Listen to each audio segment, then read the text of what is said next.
And then I'll kick it over to you guys.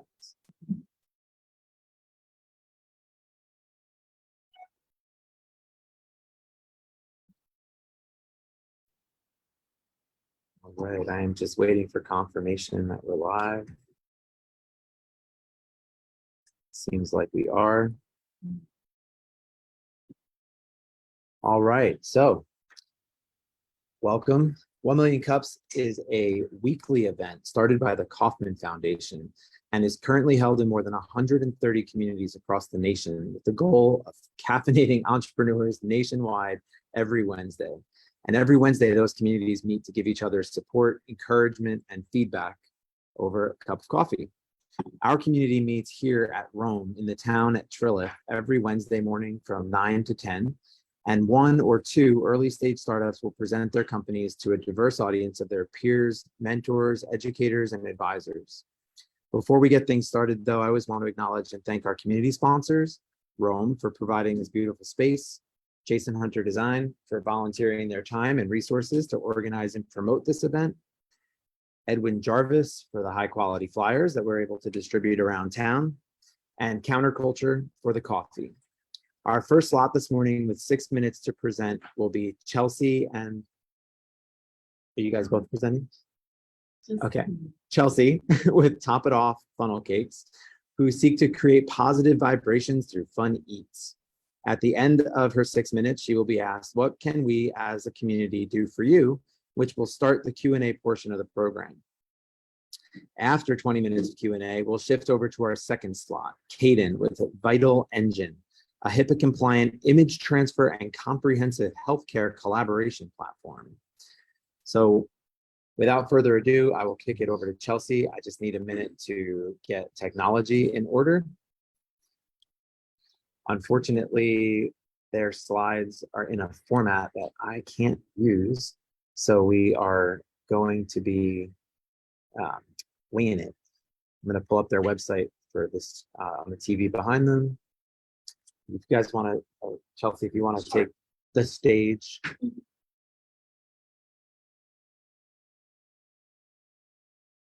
And I'm just going to pull, I'm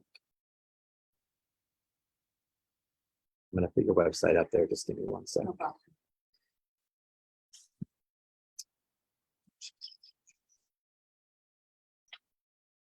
is it Top It Off?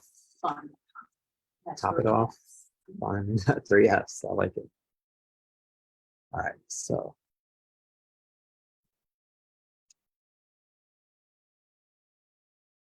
If I could find my cursor. Where is it? Come on.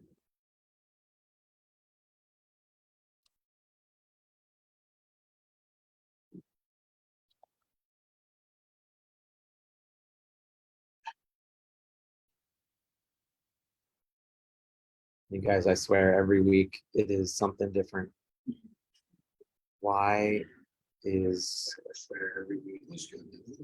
I quit Keynote and yet it's still showing on the screen up there, so I can't put her slide up there. I don't understand what's going on.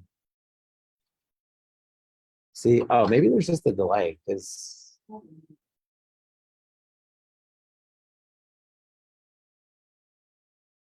well,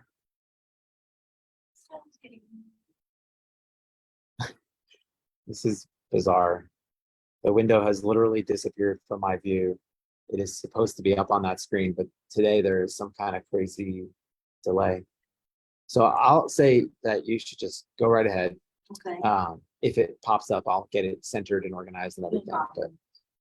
So good morning, guys. My name is Chelsea Bowen. I am the owner and the operator of Top It Off Funnel Cakes. So before I go into my imaginary presentation, because now I'm going to have to remember slide by slide. I'm trying to be as detailed as possible. It's okay. So I used to be a deputy sheriff, right? And this was a job that truly, it was something I was doing just because I needed the income. I did it from 2018 to 2020. During that time there, I honestly was not getting any professional growth. I felt like I wasn't really serving a purpose. And so I found myself in a small little depression. Took some time off from the job, was at home, and sometimes it's women. When we do get in that kind of state, we tend to lean into comfort. And so sweetness is one of them. I was at home, decided to YouTube, what is a sweet treat that I can make in 5 minutes or less? And funnel cakes popped up on YouTube. So I went downstairs, tried to see if I had everything in the pantry, check, decided to whip up and make a funnel cake. I had a friend over and we both sat there and we ate it. And in the midst of that, she was like, this is really extra. Why don't you think about doing this as a business? And I told her, absolutely not. I don't have the time. Where I'm going to do this as a deputy sheriff, we're working 12 hours a week. Anyway, the more the job kept making me upset, I decided, you know what, I'm just going to try to win this. I started really thinking about entrepreneurship. Is this something that I really and truly want to invest my time in doing? And so on February the 27th of 2020, I did my first event. When I started this, I basically had a table and a tent, went up the street from my house. It was at this auto advance location. And I just went out there and started selling things. The rest has become history. From that moment, I started building so much customers within a small town called Griffin, Georgia, which is not too far from here. I was able to work myself up to getting a food truck. So what I want you guys to know is even if you don't remember my name, even if my presentation doesn't come up, I want you to remember, we put the fun in funnel cakes. That is simply what we seek to do. The company's description is, we put the fun in funnel cakes. And if you think about it, the word fun, that's the first 3 letters of funnel. So it's perfect for my business. So here's the problems that we really seek to solve. One, it's the accessibility. Anybody in here can tell me where you can find a funnel cake in the middle of July. Yeah. Carnivals doesn't really come in the summer months. Maybe more so for like October. The only place I can think of would be the Fun Spot in Fayetteville. Right. Because that's like carnival style. Exactly. You know? But it's not really accessible to where you have it at every corner, right? Why can't this be a treat after church? Why can't this be a comfort food for teachers who actually have had a stressful week, right? Why can't this be something that's now instead of later? So the goal that we actually want to solve is accessibility and also affordability. Most times when we go to your festivals, carnivals, or fairs, just a regular traditional funnel cake is probably $10 to $13. With us, you get loaded. I mean, you not only get the funnel cake with over 30 different flavors, but you also get ice cream and you're also able to get whipped cream. How we really connect much with our customers is through our toppers. I pride on myself with that because it is very different from our competitors. So we have that personal connection to where if you're doing a birthday party, right? And Amanda's actually celebrating her 34th birthday. All the funnel cakes have toppers that say happy birthday, Oh, wow. Amanda. It's cute. If it's a graduation for your daughter, your son, we always have toppers that match any occasion, whether it's a wedding, a birthday party, a baby shower. We've even done gender reveals for God's sake. So we've tapped into a niche. It's not just a funnel cake. Now it's becoming an experience. So as a food truck, I have to think about what's going to set us apart. What's going to make us different? What's going to make people say, you know what? We're going to top it off. It's the vibe, man. That's what it's about. Even a lot of times people may come to the truck, they might not get a funnel cake, but I'm watching them enjoying the music. I'm watching them playing our games that we set up. I'm watching them I've seen so many friendships, so many people that have actually stepped out, strangers that standing right in front of my food truck because of the atmosphere, they've made connections with each other. We are proud to say that in the short span of time that we have actually been in business, we have been able to do events and private bookings for corporations such as Home Depot, Chick-fil-A, Renai. We've even got a phone call from the Mercedes-Benz Stadium to come out. That event was our largest customer who we had. And as a growing business, it was a great event, but it was also a learning lesson. Right now, we're in a stage where we're trying to expand. We're trying to expand. The demand is becoming really high, but the supply is really low. So the goal for us coming here today is to gain connections we're hoping that we're able to be able to get an investor who wants to see Top It Off take things to the next level. To understand the passion, the time, the work that we put in and say, hey, these girls are not here to play. We're bringing the fun and we want to be a part of this. Great. Okay. This is the beginning stage. I want to go over just some of the pictures. We're just going to do like a quick little review. This is the very beginning for me. When we first started the business, I was pushing to be at every and any event. I just wanted exposure. What year did you say you started? In 2020. So I was looking for exposure. I didn't care who it was. If I got a phone call asking me to come to an event, we were there. And not only were we were there on time, before time. The first ones to get there, the last ones to leave. So our colors are very bright because we don't want you to miss that big green and yellow tribe. So you'll see here, we have our cute little photo decal signs. We really do try to put fun in funnel cakes. You scroll down. These are some photos of my funnel cakes. In the very beginning, this was all me too. So I really had to train myself. I had to really teach myself how to make funnel cakes. I want you, can you go to packages, so please? Just the main one or Packages. Okay. Now this is what our funnel cakes are. Oh my goodness. They're fully loaded. This one is actually what we call adult content. Is anyone familiar with Bailey's, the rum cream? Oh, yeah. Yes. So we have what we call after dark packages. These are for individuals that's like, celebrating a bachelor party, or you may be having a soiree after dark and you're like, you know what? We want this truck to come creeping up at night and bring out some of the goodies, right? This is for our schools. We really try to match every single occasion and theme. So we had an event that was at an elementary school, and this was for Teachers Appreciation. So we created this lovely funnel cake. We topped it with some lollipops on there. We got the apples to represent the teachers, and of course, we can't forget the bus drivers. If we'll go up, this is another one of our funnel cakes.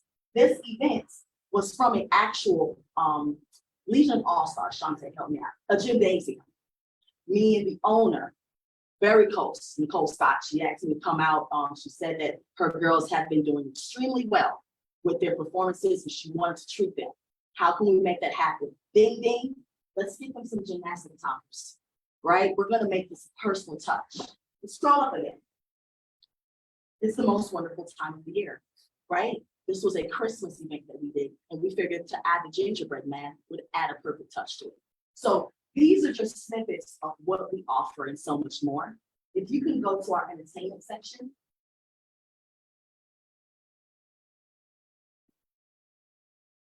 So you decide, you know what, we want her to come out. We want them to come out.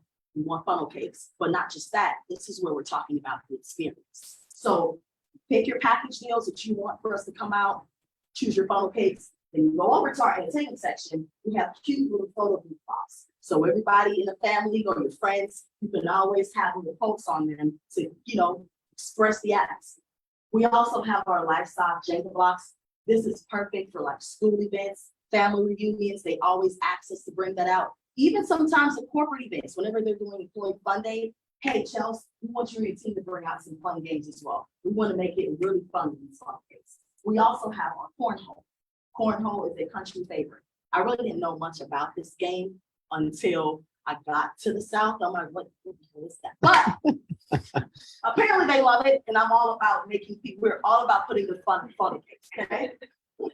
Great toss ladder was something else I didn't know about. This is what I mean, stepping outside of your comfort zone and having the obsession of wanting to improve my business and make it interesting every day. The goal is to really figure out what's out there. How can we please people? How can we, if you've never had a funnel cake, and I cannot lie to you, we've had customers that has never had a funnel cake, and they say, what is that?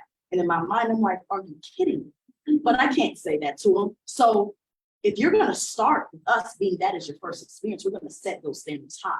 Because whenever you decide to go anywhere else for a funnel cake, you're gonna be like, Have you tried Top It Off before? Let me give you a card. So that's our entertainment section. Trying to go down my head. You're doing a really great job. You I think am so? being mindful of time though. I know we started a few minutes late, so I'm not trying to like Yeah, pull you off, but I do want to make sure that you have plenty of time to get answers to Oh, give yes. answers to any questions that we might have. okay. Is there anything else that you want to cover before we switch to Q&A? Just remember we put the fun in my Yeah. face. You did great, really.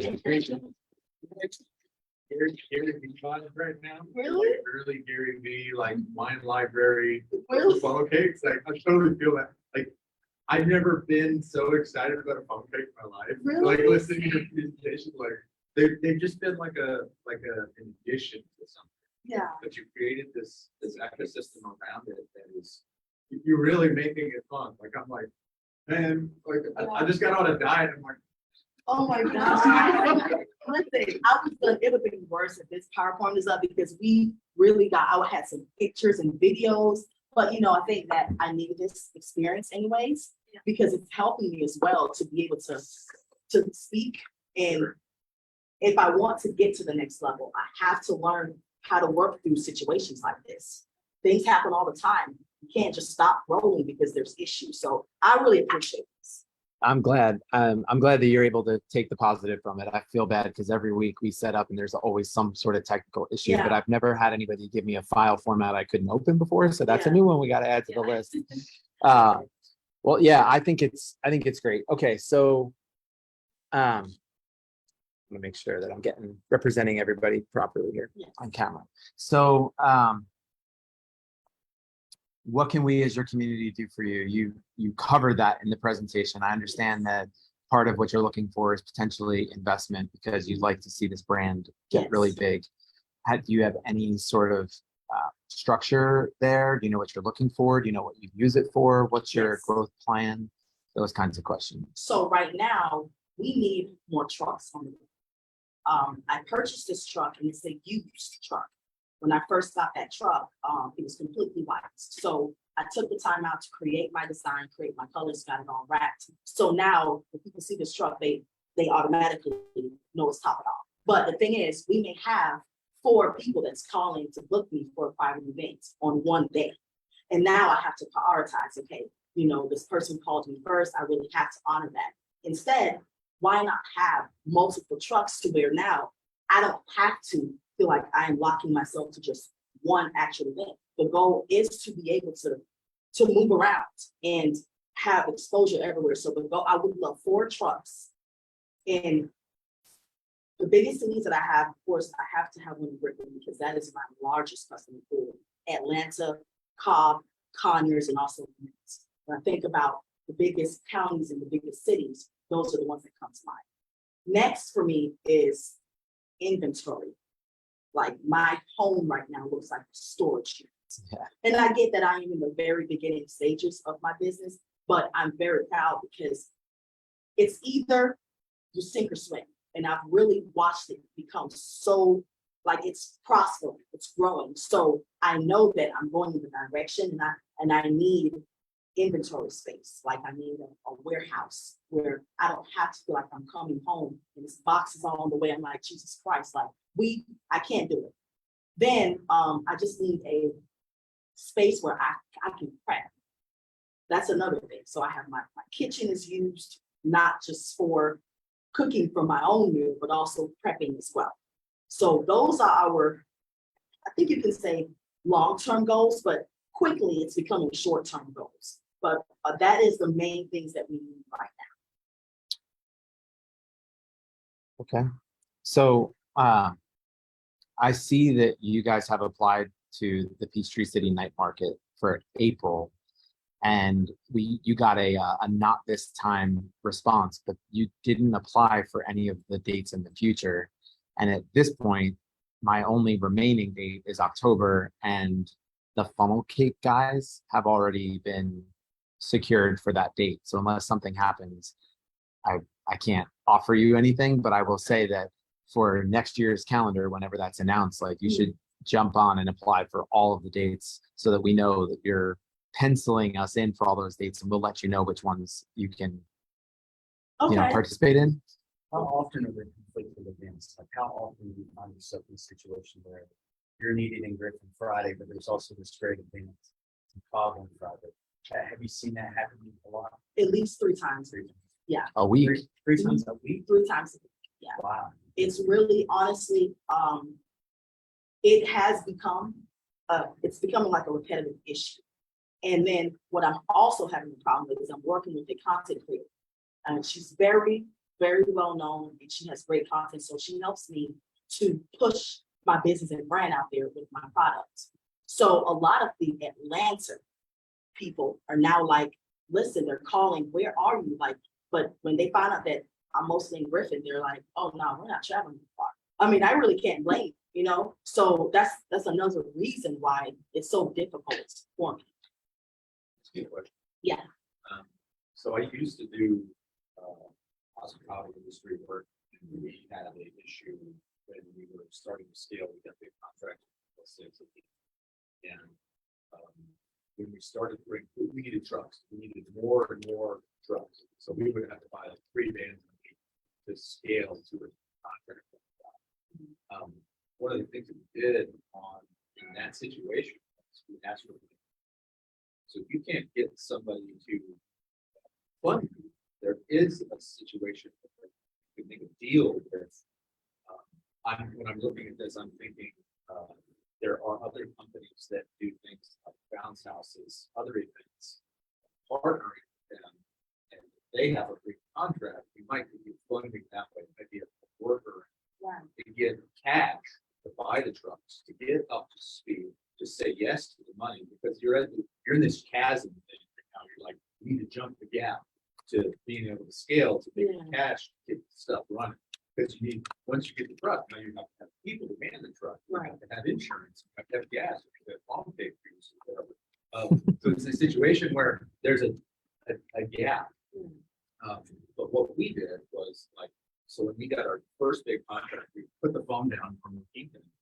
We didn't have the ability to do it at the time.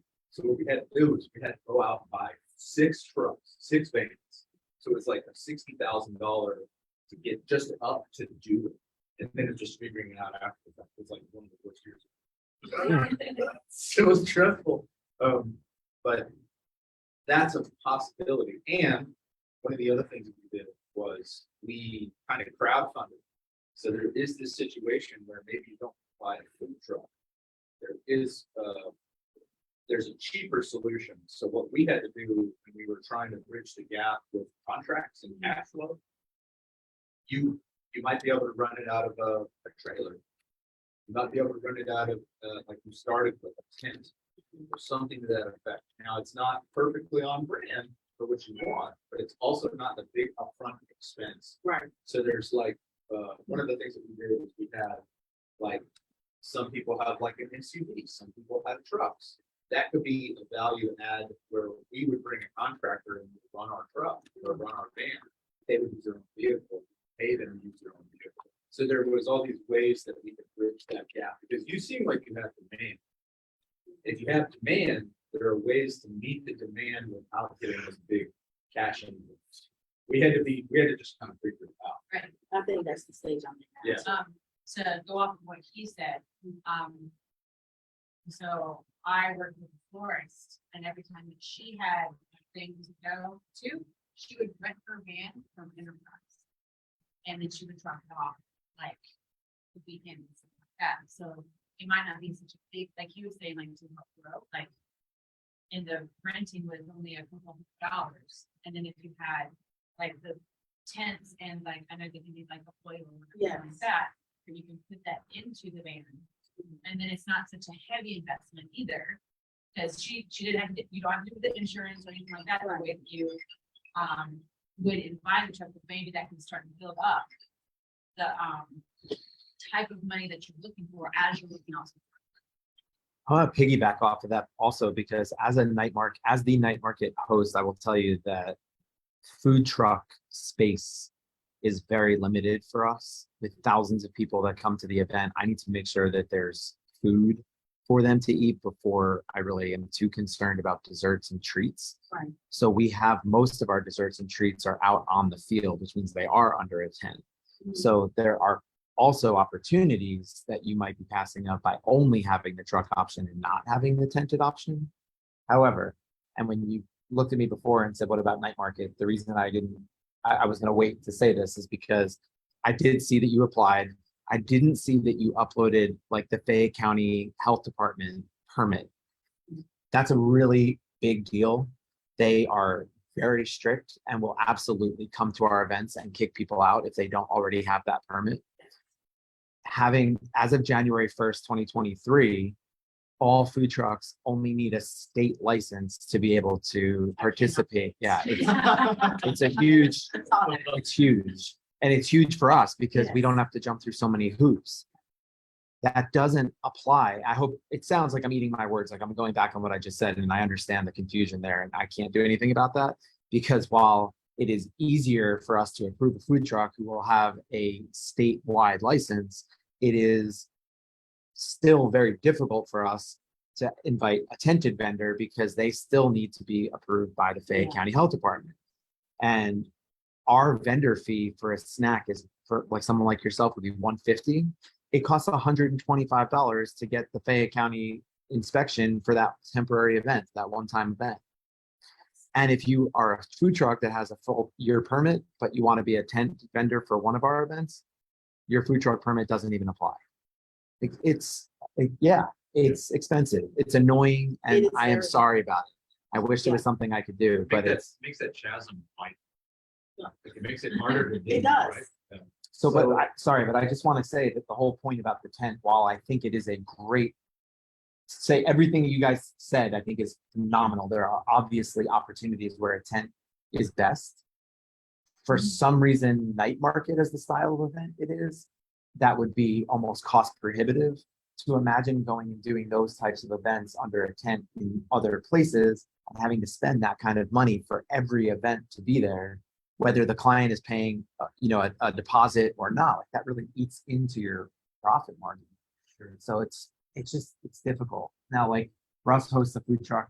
My neighborhood, we host food trucks in our neighborhoods. It would be so fun on like a back to school night or Yes. something like that. I would love that. Now we don't do, I mean, we're just not, we don't have the money to say like we'll guarantee anything, but generally everybody does really well. So we kind of go off of that. And as a track record, we've been doing it since April of 2020. Every single week we've had a food truck come. So if it means anything that they keep coming back, like that's a good sign that It you'll do is. really well. But I can't guarantee anything. Now, coming to a neighborhood like ours, you wouldn't have to have a permit. There's, it's like all those exceptions because that's essentially a private party, even though we're not hiring you to be there per se. I want to piggyback on something you said, and then I want to ask you a question. Have you partnered, like, these fun activities that you have with your fun days? Have you partnered with any breweries, like on Saturday, you have all of that stuff out there? People can drink their beer, but they can't buy food there, but they can walk over to your food truck and get some fun cake. Have you done that yet? I have not. Have you That's thought a about it? huge And market. you know what? Honestly, I've done so many partnerships, but not with a group. All right, so I know it would work on, because we see that happen in Peachtree City, right? Yes. So they're opening up a brewery, right on the outskirts of Newnan, which when you leave Peachtree City, right as you're entering Newnan, they're Yes. opening a brewery there, right? So he's got a website that has all the brewery hours, is in the state of Georgia. It's nationwide. So he would be a quick resource on just like Georgia, for like breweries, and just like chart them out on the map, and that's a long-term idea to connect them. That's the- awesome. but the- That's a really good But the idea. question, people start drinking. Depending on the event. I'm very careful with what I eat. I'm a Yeah. health nut. You get a couple of beers, me, I'm gonna go get a. Yes, yes. So something about carbs and beer with Yeah. Carbs and more carbs. Beer, there's a reason why that happens. But the other thing I want to ask you is how much are you trying to raise and how much equity in the company you want to part with to get that money? So I'm really trying to raise at least 500,000. And right now, I'm only willing to give up at least 10%. So let's go. Now we're gonna get into what they're talking about. They're talking about bootstrapping. Have you heard this term bootstrap? No. It's grassroots. It's what you've done so far. You Okay. bootstrap it. Paying for it out of your I own don't pocket. really even Yes. know how that term came about.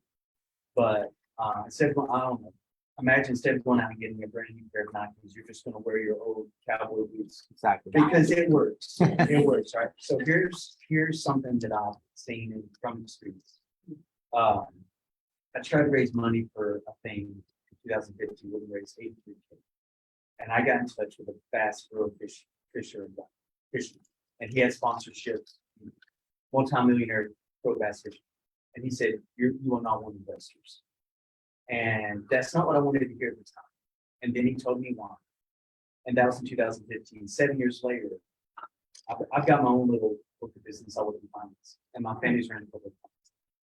I get what he's talking about now, but I did that. So we're in this Shark Tank culture where it's cool.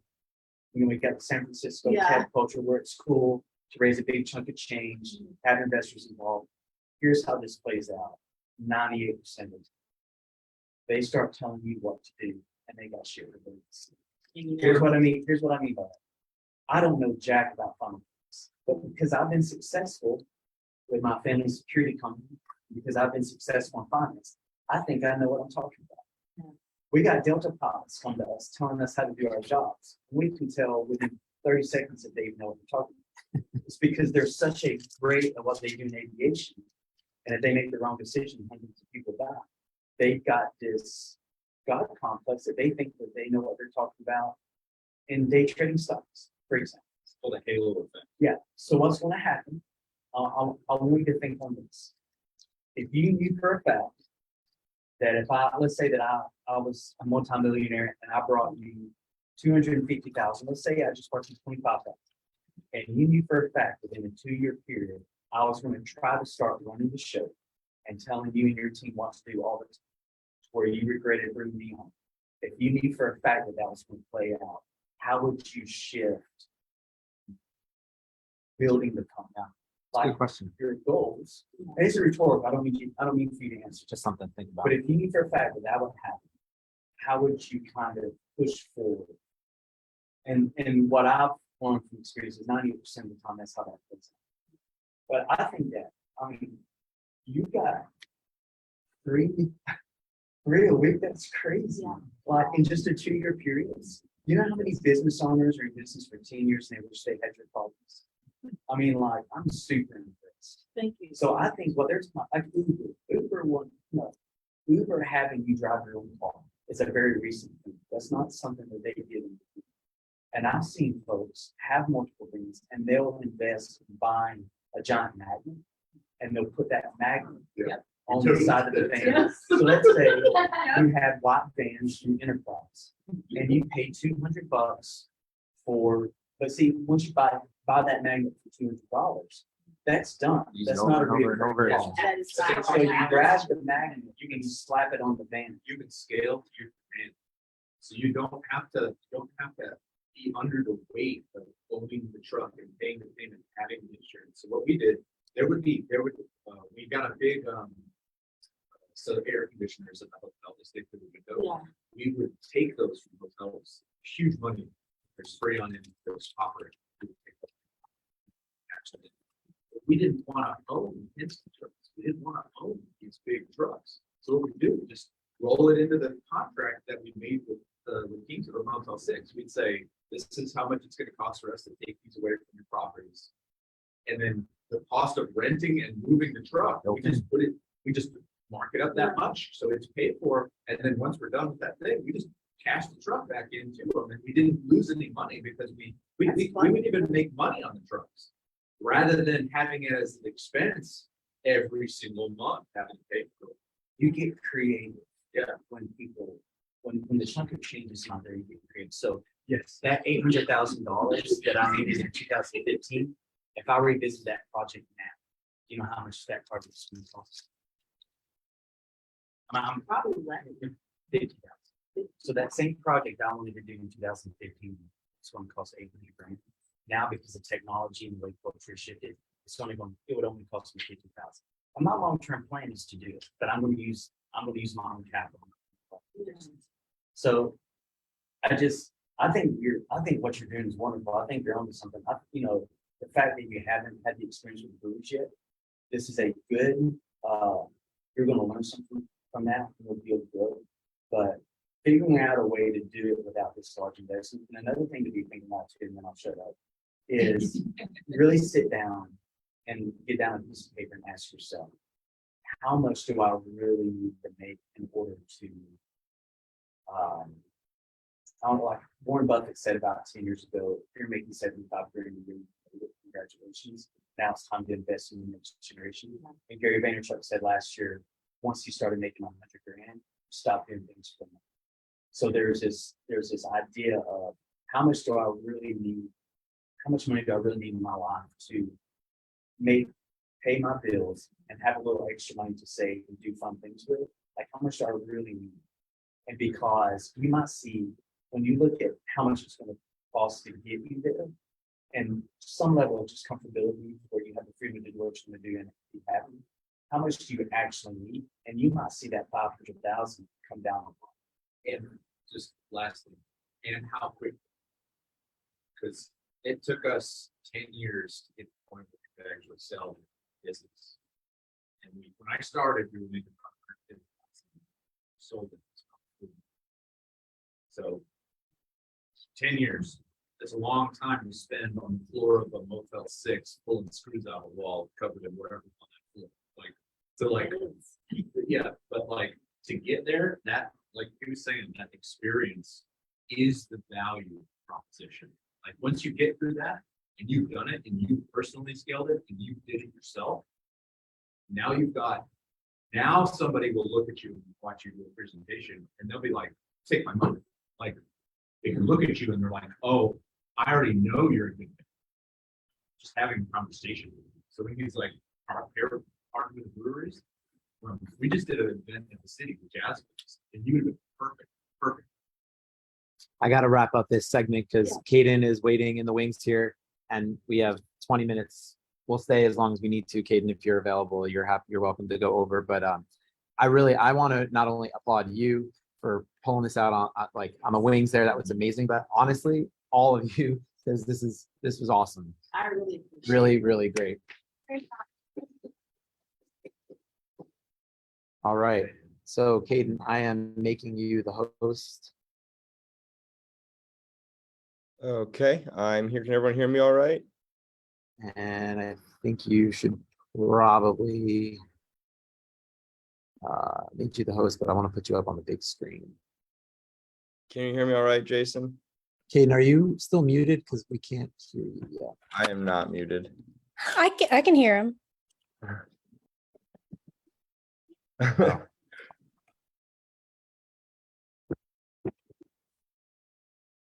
Hang on, man. We're not hearing you. All More right. technical You know? difficulties. Don't know why I'm surprised by that.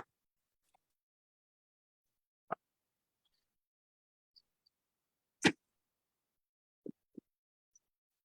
don't get it. It should be playing through the television. Hello? Y'all can hear me in the Zoom though, right? You're not muted. I can see that.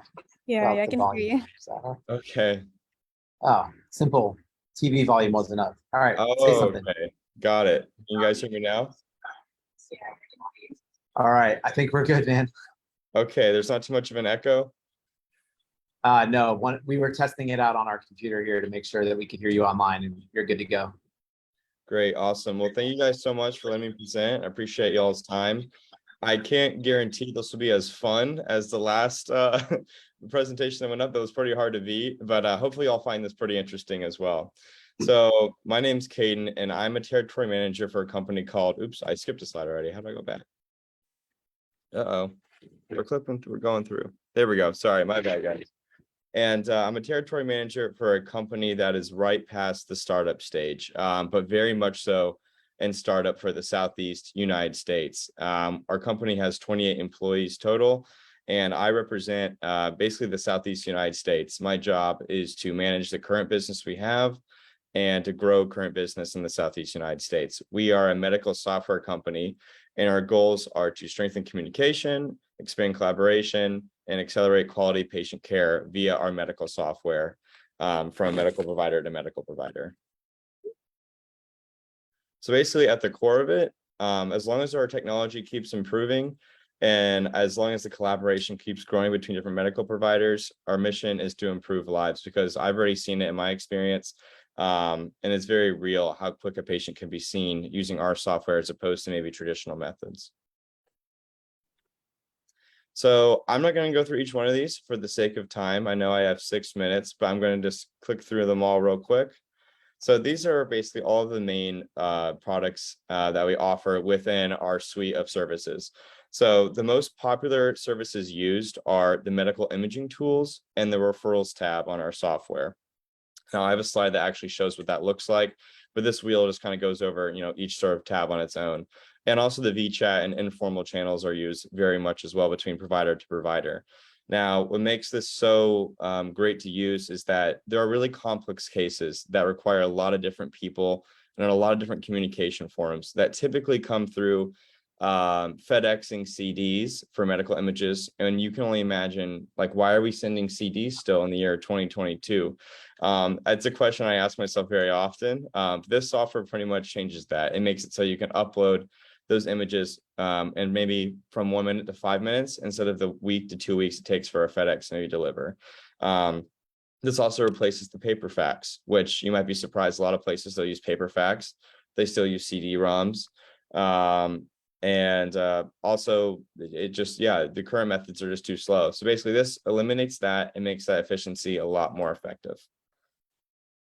And sort of what I already talked on, highlighted here, is that this is the most used tab because they're image heavy. They require, also a lot of times, if you don't have a solid communication forum between two different healthcare providers, they're going to be making a lot of phone calls and playing a lot of phone tag. So this sort of makes it so everything that typically has 4 or 3 different forms of communication is brought into one. It really simplifies the communication process. Let me show you this here. So I was telling you guys it's complicated. This is exactly what it looks like as far as it's a puzzle to me. So starting from either a specialist or a primary care physician, this is specifically for a TAVR procedure, which is a complex subspecialty cardiology procedure.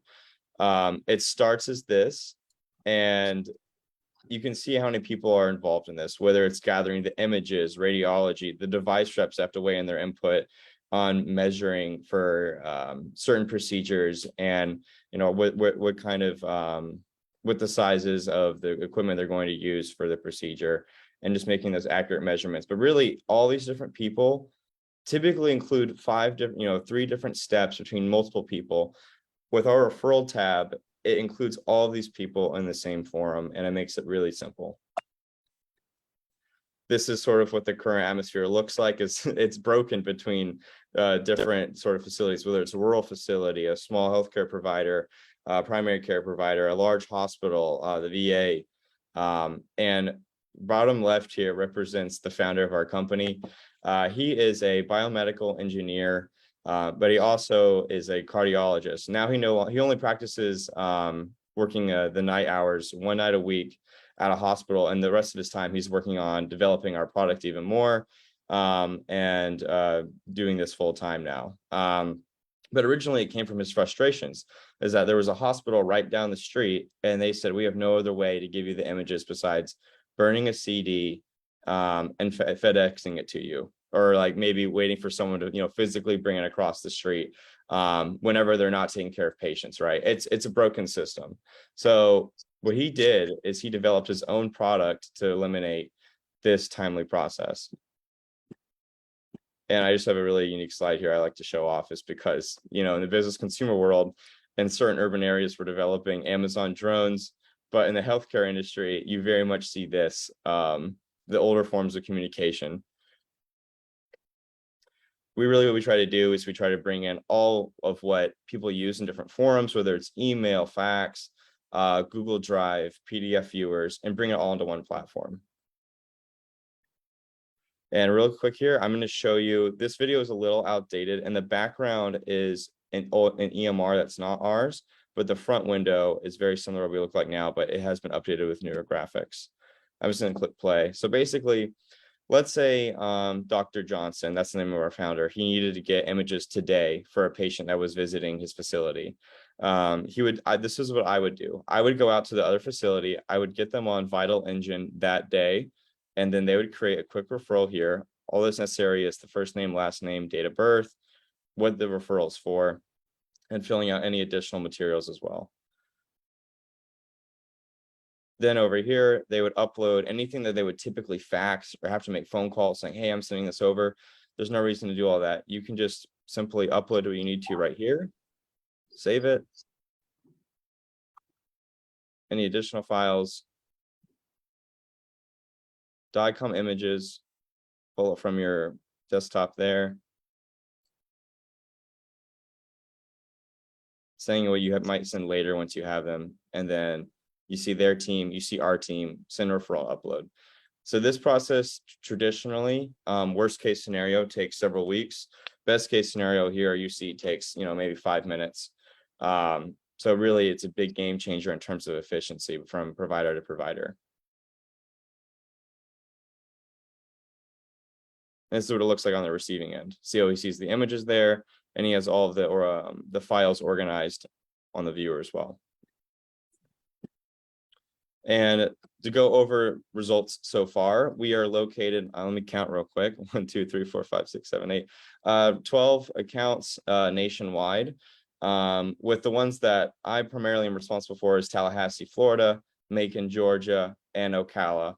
Now I can't go over because of privacy what hospitals these actually are, but they are based out of those 3 cities. Now, what we see is from initial point to year after year, there's definitely increased growth in usage and collaboration from physician to physician, because they find that they really like to use this and that it makes the process much more simple of receiving patient information. So it's been proven on a small scale. Only 12 hospitals, but definitely shows that there's a lot more potential across, all the United States. We did start in Birmingham, which is why you see Birmingham 1, 2, and 3. So those are 3 different facilities that are using it in Birmingham, with one hospital having 30+ physicians on our platform. And this is my contact information. So if any one of you knows someone or yourself who's had a hard time either receiving your own personal medical images, or if you know of a medical professional who struggles with this, I definitely would like to talk with them and see if this is something that can maybe help them out, because it's definitely something that I've heard on a personal level, because we also have a patient app as well. Sometimes patients have a hard time getting their images from their own healthcare providers, or they're given a CD to bring that CD to the next place that they get referred to. So basically, if you've heard of anything like that, I love to be able to help out. And thank you all for your time. No, it wasn't as fun as Fun Cakes, but thank you guys for listening. Good job, Kate. Yeah, no, I mean, maybe not as fun of a topic, but definitely important for sure. Where did you say you're based out of? So I'm based out of Central Florida, but I'm actually in Atlanta right now. I really wanted to see you all in person. Oh, that's funny. Yeah, I actually really want to see you all in person, but I had a meeting come up last minute at 8:30 this morning, so I had to try and do virtual now, and that's what I'm doing. But I'm based out of Central Florida in Ocala, Florida. So this account out here, I have to try from Macon. It takes about a 4.5 hour drive. So I really would love to be up here as much as possible, which is difficult. Yeah. Well, I'm glad you were able to join us virtually. This hybrid model has certainly made it easier for people to present from all over the country, and in certain circumstances that are even right here, but can't make it. So it's great. So what we can do as your community is just spread the word. Think of anybody that might use your service. I've got to say, where we are here in the Atlanta market, Piedmont is pretty much like the dominating medical, what you call them, organization. And they have something internally that is very similar to what you're describing. Basically, no matter what doctor I go to in the area, if they're a Piedmont doctor, everything is shared within their system. We had to bring our daughter to the CHOA, the Children's Healthcare of Atlanta, and same thing. They have a portal. I log in, I can see everything that the doctors can. Well, I assume I can see everything the doctors can see. They probably have a different view, but the ease of seeing all of the stuff in one place, it's brilliant, right? I mean, I've never had that before in New Jersey. None of the doctors that I ever saw, none of the hospitals I ever went to, they all seem like they follow the same format that you're describing as a problem here. So I think it's a really great solution. I text my team while you were presenting. just kind of laughing because we're actually building something that is a very dumbed down version of what you're doing, but for the legal community, not medical at all. So it's not competition whatsoever. But I think there's obviously a problem amongst many verticals of sharing documents and booking appointments, and everything is disjointed. I don't think lawyers ever sent CDs to each other with images. Maybe, I don't know, but like even booking a deposition would be like something you'd have to send through a fax.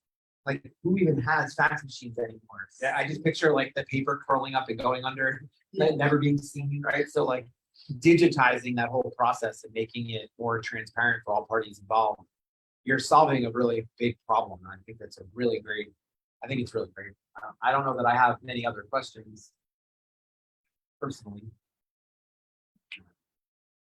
You got a quiet audience, which means that your Yeah, no presentation worries. is very thorough. Yeah, I guess I did perfect. Thank you guys. But no, I mean, when you're saying about paper faxes, I thought the same exact thing. And then I went into all these medical offices and I was like, wow, like this is like when I first got recruited by this company, when they told me that, I was shocked because I did not think that was the way communication still happened.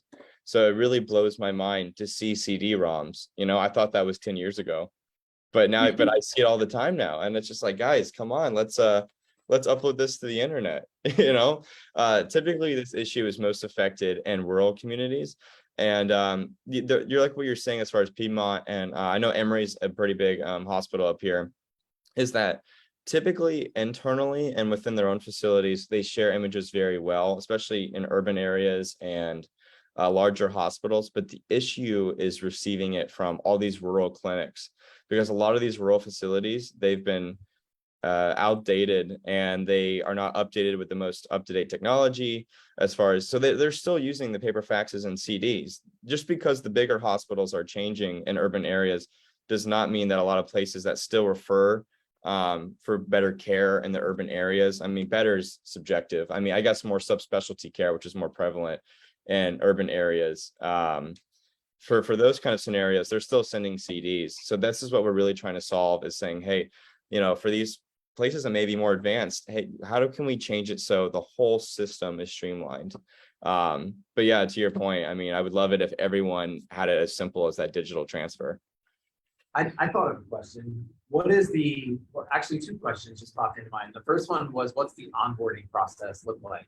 So if we identify a medical practice that needs this, what's that look like for them? Because I can almost guarantee, I could think of a vet that's a client of mine that would love the idea and never be able to spend the time to get her staff to learn something. Like she's so closed-minded in that way. Like, we're too busy for this, that kind of thing. And the second, which kind of piggybacks off of that thought, is who pays for this? What's the cost? Okay, so were you saying your friend like the office manager of a certain practice? She's the vet. She's the vet, and she doesn't have time to do anything, which is why she has people who run the office, and even it's impossible, Yes. it's impossible to even get them on the phone to fix something for them that they've asked us to fix, because they're just crazy busy. So like, I would imagine changing over to a new system, introducing a new system would be like really overwhelming. But if you told me that onboarding is you or somebody coming to their location and spending an hour, 2 hours over a lunch break to like take care of this for them, and then they're off and running, that would be a total game changer, right? But if this is like 2 months and they're going to have to invest hours a day, that kind of thing. So tell us about that. So yeah, it's a good question. It can get relatively complex depending on the practice and what kind of problems they're experiencing. So if they are sending out referrals, images, and paper faxes, it's free for them to use. And you're right, typically the physicians are the ones that have the least, I guess, time to interact with our software and the communication process from different facility to facility. But what we do is, yes, exactly what you described. We go in for an hour, 2 hours. I mean, not just once and we're done. I mean, we want to visit them until we're making sure they're using it as effectively as possible. And yeah, it can be a growing pain to make that hurdle, make that jump to a new system. But like everything is in life, with new technologies, people, feared automobiles for the first time. They were like, is this thing going to kill me as soon as I get inside of it? But I would ask them, how much time are you spending on receiving paper faxes, scanning it, uploading it, and then doing it that way? Or how much time are you spending making phone calls back and forth and playing phone tag? And if they're spending a lot of time on things that really aren't necessary or wasting their time, this could be something that could help solve their problem. So it really depends on the use case. It does cost money to receive referrals and images. And the reason behind that is because we find that, once a facility starts using this to receive, it ends up becoming a much more efficient way to receive, and other referring providers like to send it this way, because it becomes simpler. Now, it doesn't cost anything to send, because obviously receiving patients is where revenue comes in, for different medical facilities. So that's why it's a paid process for receiving and not sending. Is it like a flat monthly subscription fee if you're gonna receive, or is it based on volume? Is it per? It's flat. It's a flat fee. It's different per size of facility. Yeah. Okay. All right. Nobody else? Yeah. Can you hear me okay? I can hear you decently. Yes. Okay. So I work in an industry where we use fax machines, and the reason why we use them is because they're not as easy to hack, on cybersecurity issues. And people will take more advantage of computers before they'll ever look at a fax machine. So you could hack it, but there's just so much opportunity for a black hat hacker in the computer world than faxes. And even if they wanted to go after the fax machines, it would be harder for them to do so. So if I am an HR manager at a hospital and I say, well, we use fax machines not because we're archaic, but because of the cybersecurity issues, how would you respond to that? That's a really good question. I need to do more research into how fax machines work, because I know they get sent from, it uses a, correct me if I'm wrong, but my understanding of a fax machine is that it's used sort of as another form of sending documents. Sometimes it's an electronic fax machine. Sometimes, it can be converted electronically, but they're still stored in digital EHRs. I mean, I haven't come across paper, straight up just paper filing systems yet. Most of my facilities I visited still use an electronic referral management system. So I still think that it can be hacked, on a different platform. But to understand the fax machine, I need to do more research into that. It's a good point that you make, but I don't know the answer either. I know the term like peer-to-peer encryption is something that we've only recently become aware of. I don't know that faxes are encrypted in any way, but I don't know how that data travels across the lines either. But to Caden's point, I feel like for a while now, faxes has been transmitted electronically. So like the fax machine itself sends it up to some sort of cloud that then pushes it back down. So I actually, that's a really valid question. It I is a wonder good how question. secure faxes are these days. Because Right. I think that's what an HR leader, that when they ask because they won't know, but when they ask to hire us, that's going to be the answer. It's going to be because of cybersecurity. If one of the reasons we gather here is for conversation and advice, I would just be ready for that question and show them how what you're doing is safer than a fax machine. Yeah, no, that's a really good point. I can read off a lot of bullet points that we have, that defend our security systems and everything like that. But on a personal level, I need to do a better job understanding it, just because that's not my background. But it definitely be better for me to understand, a deeper understanding of, how that works, right, on the security level, on the cloud level. Awesome. We had a question online about privacy, but I think we're pretty much covering that now. But the one thing that I know, as I introduced you early on in the meeting, I did say that you are HIPAA compliant, which I feel like should probably be just understood if you're in the medical space. But for the sake of this conversation around privacy, do you want to explain HIPAA compliance and just how you're taking, well, not in-depth HIPAA compliance, but in short, what does HIPAA mean? And what do you guys do to maintain that? Like, I know as a web developer, if I have a client that needs to be HIPAA compliant, there are specialized servers that I have to use for them. And they are like triple the cost, if not 300 times the cost of like a regular simple shared hosting, right? So like, what does that mean to the company, and how are you enforcing that? Yeah, it's a very good question. I'm not personally the HIPAA compliance officer, so that's not my specialty.